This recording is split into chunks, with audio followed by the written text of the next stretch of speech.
FORA.tv. The world is thinking.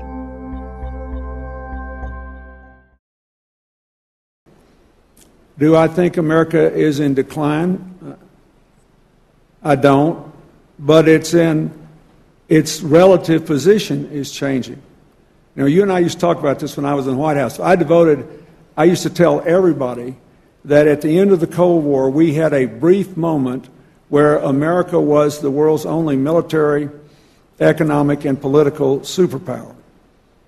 I would remind them that China was bigger than we were, that India was bigger than we were, and that if Europe continued to unite politically and economically, they would be bigger than we were.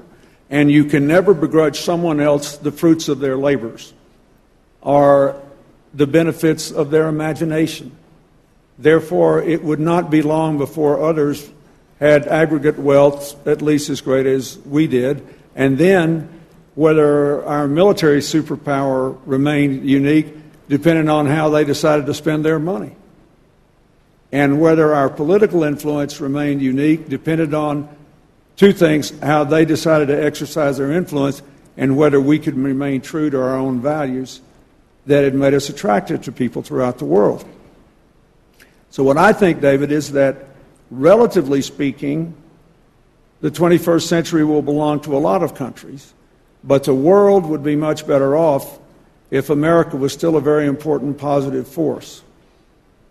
And we cannot be an important positive force in politics or security affairs unless we have a strong economy.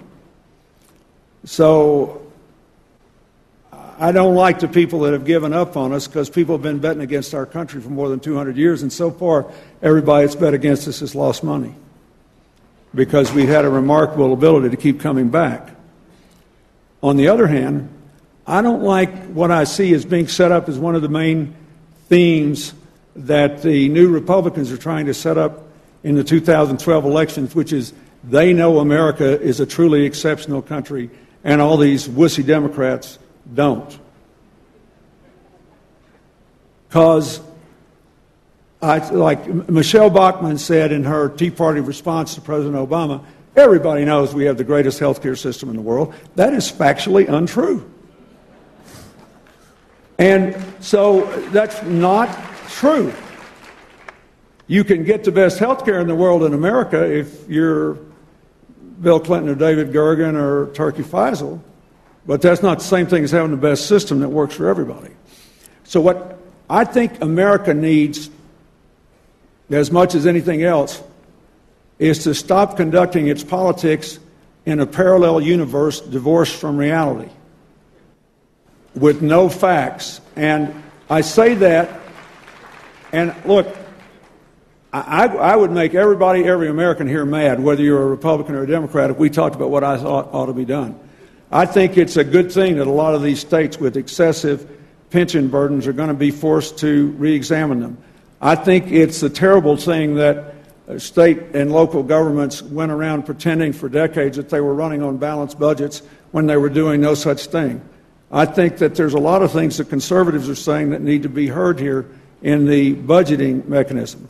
On the other hand, I think the idea of addressing America's deficit problems at a period of no growth by saying we're not going to deal with the defense budget, we're not going to deal with Medicare, we're not going to deal with Medicaid, we have to pay interest on the debt, and therefore we will focus all our cuts on the 15% of the budget that is our pathway to the future, is nuts.